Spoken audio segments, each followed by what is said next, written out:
The city was a tinderbox, waiting to ignite. Summer in the city, heat hung heavy, thick and suffocating. Tempers flared, sirens wailed.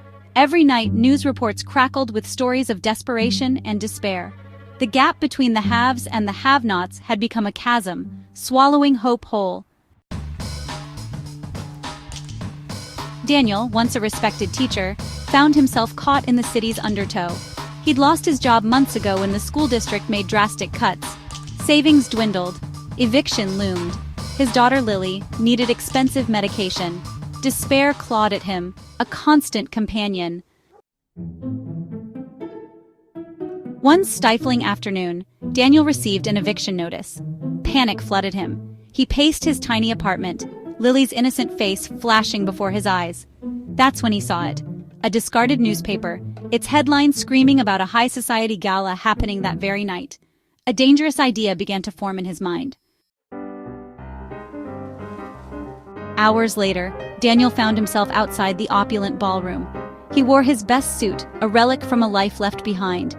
His heart hammered against his ribs, sweat slicked his palms.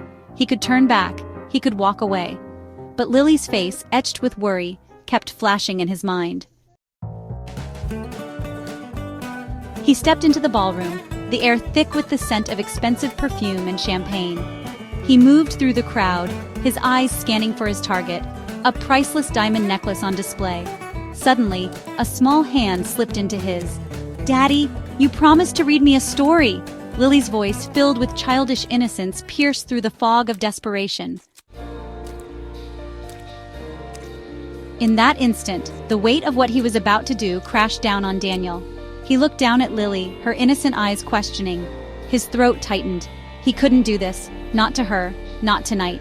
He led her out of the ballroom, his heart heavy with a strange mix of relief and regret. The next morning, news broke of a daring heist at the gala. The diamond necklace was gone. Daniel felt a chill run down his spine. He could have been caught. He could have lost everything. He held Lily close, guilt and gratitude washing over him in equal measure. The near miss became a turning point. He swallowed his pride and reached out for help. A local church offered him a temporary job and a roof over their heads. He started tutoring, his love for teaching rekindled. Life was still a struggle, but now there was hope, a glimmer of light in the darkness. The crime that never was became a defining moment in Daniel's life. It pushed him to the brink and then pulled him back, forcing him to confront his demons and choose a different path.